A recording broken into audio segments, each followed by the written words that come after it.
मिलाओ जी एक बार, क्या बोला गया राउल्ट का नियम, विलयन का पराशर दाब विलायक के, हाँ विलायक के आंशिक दाब वो उसके मूल प्रभास के समानुपाती होता है।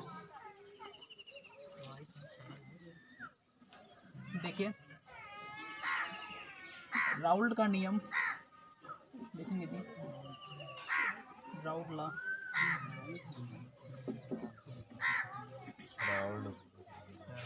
अब समझेंगे ध्यान से। देखो इसमें सब मिक्स करेंगे एक ही बार में जिससे हो जाए ना। तो देखिए राउल्ट का नियम क्या बोला गया कि विलयन का जो होगा दाब,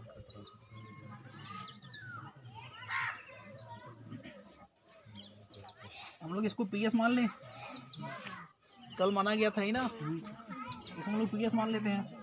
ठीक, ये इक्वल होता है विलायक के आंशिक दाब ना जी और उसके मोल प्रभास के समानुपाती होता है।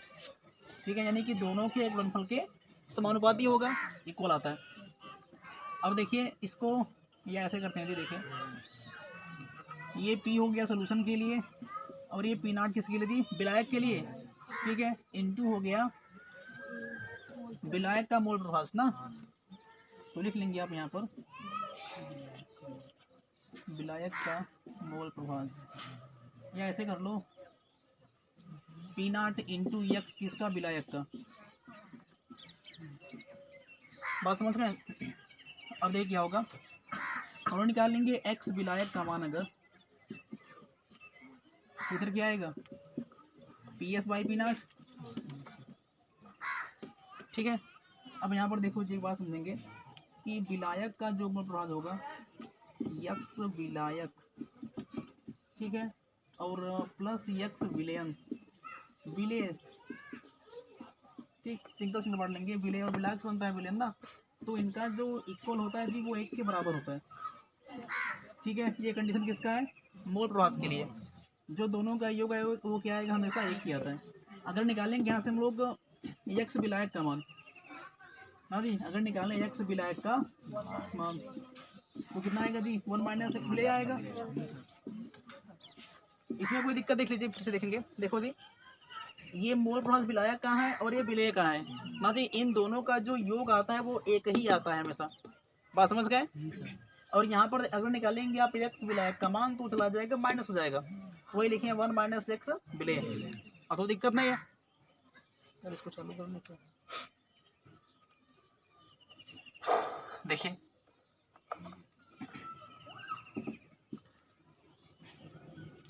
इस मान को उठा के यहाँ रखेंगे।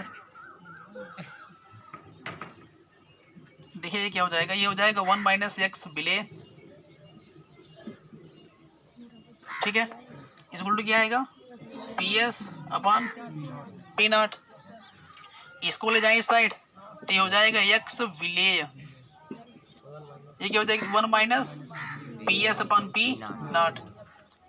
ठीक है, तो ये हो जाएगा आपका एक्स विलय इक्वल टू,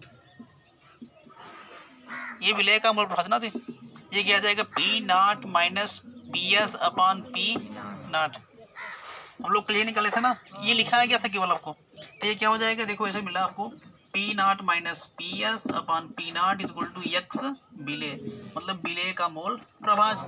ये क्या डेल्टा पी है ना जी, तो delta P upon P not इसी को बोलते हैं आर एल पी पी, जो कि एक्स विलय होता है ना जी, विलय के मोल प्रभास के बराबर होता है। देखो ये बन गया फार्मूला, बात समझ गए। और यहाँ पर ये विलय के लिए ना, तो इसको इस लिखेंगे delta P upon P naught is equal to N upon N plus N. ठीक है, जहाँ पर स्मॉल एन किया जी विलय के मोलों की संख्या और एक क्या विलायक के मोलों की संख्या, हो गया अपना काम। कल आपको बताया गया था आर एल वी पी क्या होती है ना, R L V P delta P upon P not होता है, जो कि एक्स विलय यानी कि विलय के मोल प्रभास के बराबर होता है।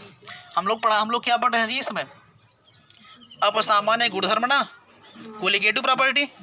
ध्यान करिए, हम लोग क्या पढ़ रहे हैं, कोलिगेटिव प्रॉपर्टी। तो वो है क्या, मैं बोला था कि विलयन के वे गुणधर्म, विलयन के वे गुणधर्म जो विलय की मात्रा पर डिपेंड करेंगे, विलय की मात्रा पर डिपेंड, देखो मिला है विलय, विलय पर डिपेंड कर रहा है ना, इसका मतलब ये क्या है, कोलिगेटिव प्रॉपर्टी है ना जी। तो delta P upon P naught R V P जो होता है वो कोलिगेटिव प्रॉपर्टी है, जो कि विलय की मात्रा पर ये डिपेंड कर रहा है। क्लियर हो गया। तो delta P upon P naught is equal to X ये विलेय का मोल प्रभाज है, ये आएगा delta P upon P naught equal to N upon N plus N. यहाँ पर जो स्मॉल एन है जी विलेय के लिए है और ये विलायक के लिए है। ठीक है, ये विलेय के मोलों की संख्या, ये विलायक के मोलों की संख्या। फिर से बताएं इसको एक बार देख लीजिए। राउल्ट का नियम जी, राउल्ट का नियम क्या बोलता है कि किसी भी विलयन का जो परासरण दाब होगा ना जी, वो विलायक के आंशिक दाब तथा उसके मोल प्रभाज के समानुपाती होता है, या तो बोलेंगे गुणनफल के समानुपाती होता है। तो यहाँ पर ये अगर निकालेंगे एक्स विलायक का मान तो हो जाएगा P S upon P not. आगे देखिए, चूंकि हमको ये पता है कि ये विलायक का मोल प्रभाज और विलेय का मोल प्रभाज होता है वो एक के बराबर होता है। यहाँ से निकालेंगे अगर आप विलायक का मोल प्रभाज तो 1 माइनस एक्स विलेय हो जाएगा। तो ये जो मान निकला 1 माइनस एक्स विलेय उठा करके यहाँ पर रख देंगे तो 1 माइनस एक्स विलेय हो गया। P S upon P not ऊपर से लिए थे। आगे देखिए जी, इसको ले जाएंगे उस साइड तो माइनस जाएगा ना जी, तो ये हो जाएगा 1 minus P S upon P not, मतलब ये क्या गया एक्स विलेय इक्वल टू आ जाएगा P naught minus P S upon P not. तो यही किया गया। तो यहाँ पर किया जाएगा जी डेल्टा पी, हम लोग इसी को बोलते हैं R L V P total को ना जी। तो ये delta P upon P not था, वही तो आया जो कि एक्स विलेय है। और चूंकि एक्स विलेय है ना जी, तो ये विलेय के मोलों की संख्या अपन टोटल मोलों की संख्या, ये लिखे हैं, इसी को क्या बोलते हैं मोल प्रभाज कहते हैं ना। तो N upon N plus N हो जाएगा। ये बन गया फार्मूला राउल्ट के नियम के लिए। आप इसको लिखिए, फिर आपको बताएं कि सिंपल फार्मूला क्या होता है इसका।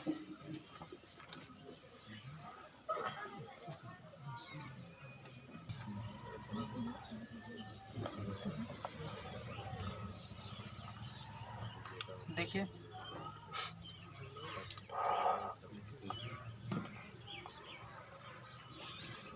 कितना मिला था,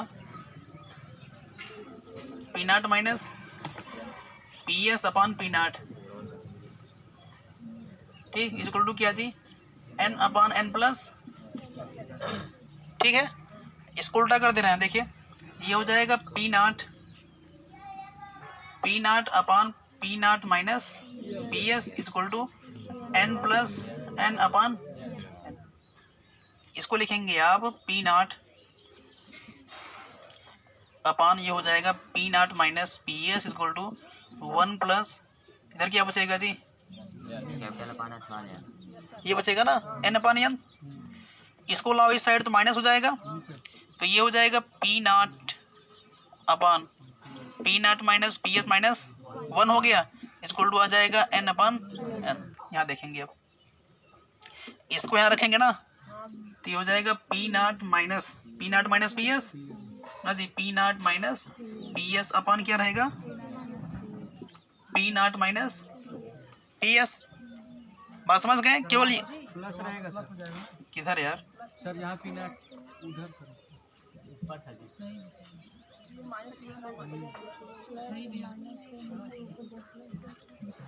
ये वाला प्लस आएगा ना जी। हाँ सर, अब ठीक है, क्योंकि ऊपर गया इंटू होगा तो प्लस आ जाएगा। हाँ सर, अब देखिए इक्वल टू क्या बचा एन अपॉन एन।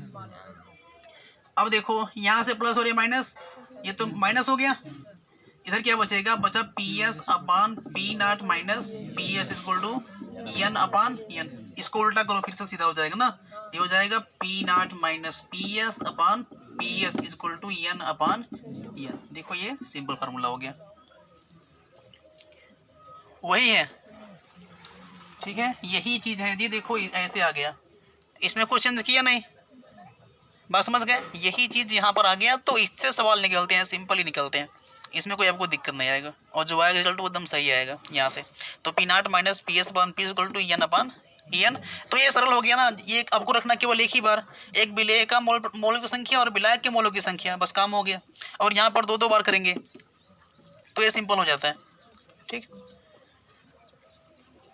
इसको लिखिए, तो ये क्या बन गया आपका सिंपल इक्वेशन।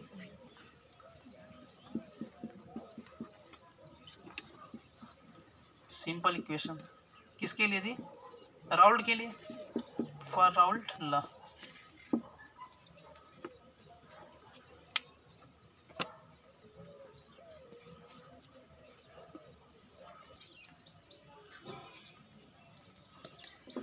किसी विलेन का कुल वाष्प दाब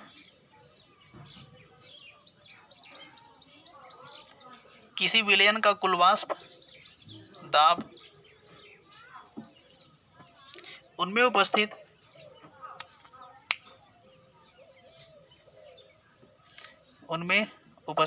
प्रत्येक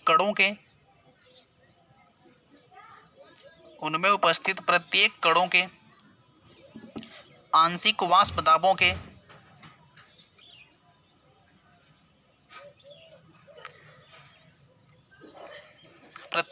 आंशिक वाष्प दाबों के लिखेंगे योग के बराबर होता है। योग के बराबर होता है। ठीक है, ये राउल्ट का वही नियम है, थोड़ा सा और विस्तार से है। देखिए यहाँ पर क्या बोला गया जी कि मान लो ना, ऐसे देखिए समझिए कि मान लीजिए यहाँ पर हमारे पास एक सॉल्यूशन है जी, समझेंगे ध्यान से। अब यहाँ पर दो गैसें हैं, ठीक, दो गैसें हैं और जिनका यहाँ पर जो दाब हमको मिल रहा है सॉल्यूशन में, ठीक है, एक के लिए Pa है और सेकंड के लिए P और B है। बात समझ गए? तो हमारे पास दो गैस A और B है, ठीक है। अब जोर लगेगा A गैस का दाब उसको बोलेंगे Pa और B के लिए Pb बोलेंगे, ठीक है।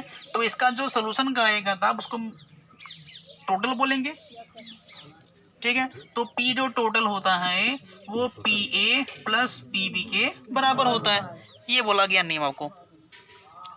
तो राउल्ट का नियम यह भी है, वो भी था। अब देखो जी अगला हम लोग क्या पढ़े हैं कि जो आंशिक वाष्प दाब होता है, आप इसको विलेय चाहे विलायक मानो, ठीक है। अगर हम निकालेंगे पर Pa का मान, तो ये क्या हो जाएगा जी, P0 A इंटू x है।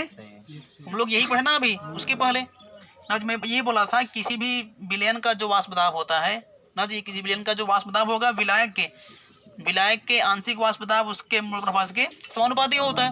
तो आप इसको चाहे जो मानो, चाहे विलय चाहे विलायक मानिए, ठीक है। तो ये आंशिक दाब हो गया और उसका मोल प्रभाज हो गया।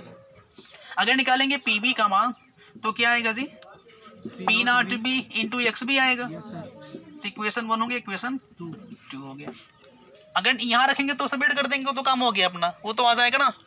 अगर हमको निकालना P टोटल निकालना हुआ जी तो क्या करेंगे, बस इतना ही करना है। Pt इक्वल टू हो जाएगा इधर से जी P0 A इंटू XA और plus P0 B into XB। देखो काम हो गया अपना, ठीक है।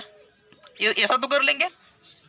अब देखिए यहाँ पर लगाएंगे कुछ हम लोग ग्राफ के रूल। देखिए जी ये क्या हो गया आपका, एक निकालते हैं दोनों आ जाएगा।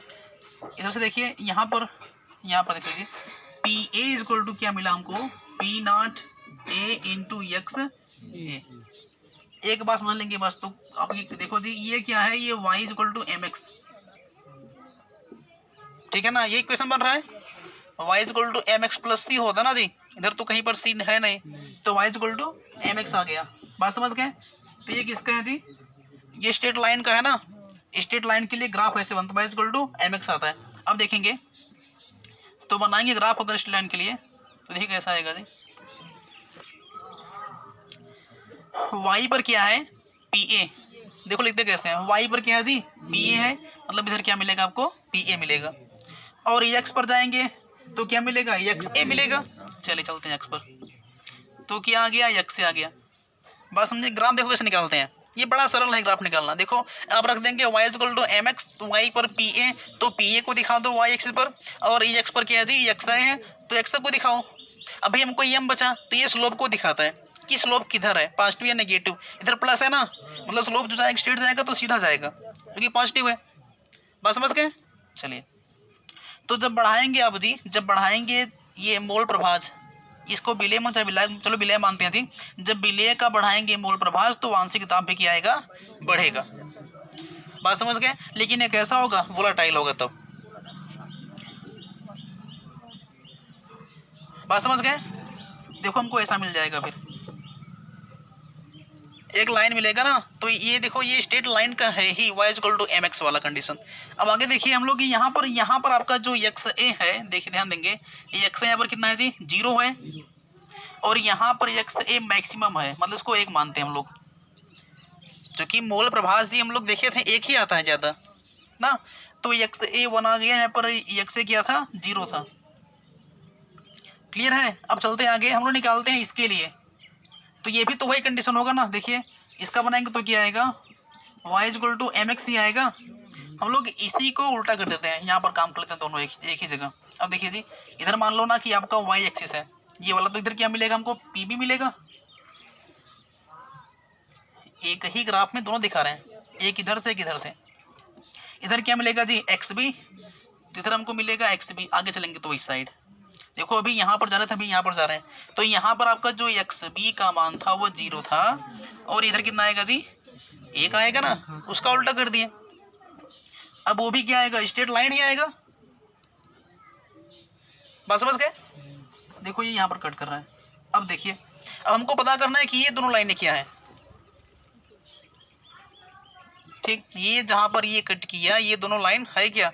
अब देखो जी कैसे निकालेंगे, जब यक्स ए का मान 0 है ना जी, तो इसमें रखिए ना, यक्स से रखेंगे 0, यक्स से 0 रखेंगे तो पी ए कितना आएगा, 0 आएगा। देखो 0 मिला हमको पी ए। ठीक है, एक काम करते हैं, हम लोग रखते हैं यक्स ए का मान 1, यक्स ए का मान 1 रखो यहाँ पर, तो पी नॉट ए आएगा पी ए का मान, मतलब ये क्या है, पी नॉट ए है। मिल गया ना। बी सर जी बी लिखा। और यही काम करते हैं हम लोग यहाँ पर भी। इसके लिए किया क्या है, तो एक्स बी का मान 1 रखिए ना इस क्वेश्चन में, तो ये पी नॉट बी आ जाएगा, तो ये आपका ये पी नॉट बी है। ठीक है, अब देखो जी ये हमारा जो मिला था ये पी नॉट ए के लिए, ये पी नॉट बी के लिए। ठीक है, या तो ये पी ए के लिए है, ये पी बी के लिए। देखिए इधर ये पी ए के लिए था और ये पी बी के लिए था। अच्छा, ये जो दोनों मिलेगा, दोनों का योग क्या होता है, टोटल होता है ना। तो ये जो आएगा ये किसका आएगा जी, टोटल का आएगा। इसको बोलेंगे कि ये पीटी है, जो क्या है पी ए और प्लस पी बी है। समझ गए, ये राउल्ट के नियम का ग्राफ है। ये समझ गए तो पूरा कहानी आ गया आपको। फिर से बताएं कैसे कैसे बनाया गया। देखिए जी, चूंकि राउल्ट का नियम ये बोलता है कि सॉल्यूशन का जो टोटल प्रेशर होगा ना जी, वो उनके आंशिक दाबों के योग के बराबर होता है। तो मान लीजिए हमारे पास दो गैस हैं, एक ए और एक बी, इनका प्रेशर पी ए और पी बी है, तो इनका टोटल योग कितना आएगा, P A plus P B आएगा। चूंकि हमको पता है राउल्ट का नियम ये बोलता है ना जी कि किसी भी गैस का जो आंशिक दाब होता है ना जी, किसी भी गैस का जो आंशिक दाब होता है वो उसके शुद्ध दाब और मोल प्रभाव के गुणनफल के समानुपाती होता है या तो बराबर होता है। तो पी ए निकालेंगे तो पी नॉट इंटू एक्स आएगा, पी बी निकालेंगे तो पी नॉट इंटू एक्स भी आएगा। Yes sir. इस P A equal to P naught into X के को यहाँ पर लगाए Y equal to M X से ना जी, निकालेंगे ग्राफ तो यहाँ से हमको ऐसे मिल रहा है। ठीक है, ये देखो ये पी ए था और ये एक्स ए था।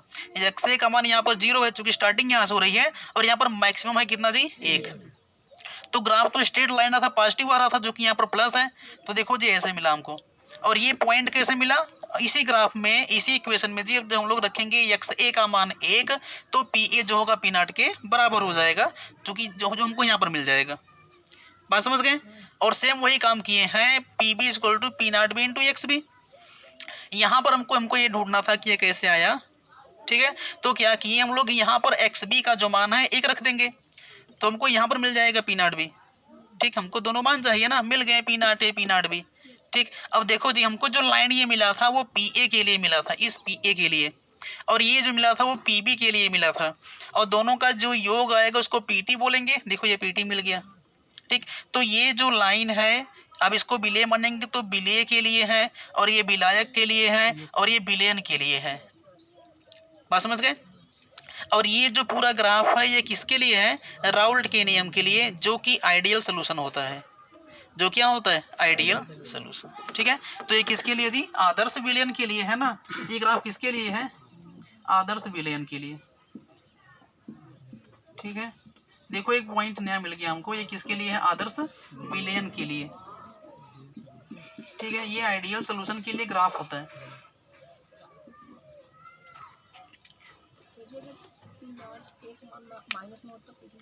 अगर पी नॉट ए का माइनस होता ना तो ऊपर से कहीं नीचे जाते, तो ऊपर से कहीं नीचे जाते हम लोग, ये मतलब होता है। हम लोग इसको कहाँ पढ़े थे, केमिकल काइनेटिक वाले चैप्टर में, ग्राफ निकलता कैसे है। आप इसको लिखिए, आप इसको लिखेंगे अच्छा ही बात समझेंगे थी। जब आदर्श विलयन रहेगा ना तभी लाइनें सीधी आएंगी, समझ गए। और जब भी अनादर्श विलयन हुआ तो उसे क्या बोलेंगे, नॉन आइडियल सोल्यूशन। तो वहां पर ये ग्राफ कभी भी सेम नहीं जाएगा, कहीं ऊपर कहीं पर नीचे आएगा। बात समझ गए। तो ऊपर जाएगा ना तो बोलेंगे पॉजिटिव डेविएशन, और जाएगा नीचे तो क्या बोलेंगे, नेगेटिव डेविएशन। वो विशेष है, आप इसको लिखिए पहले।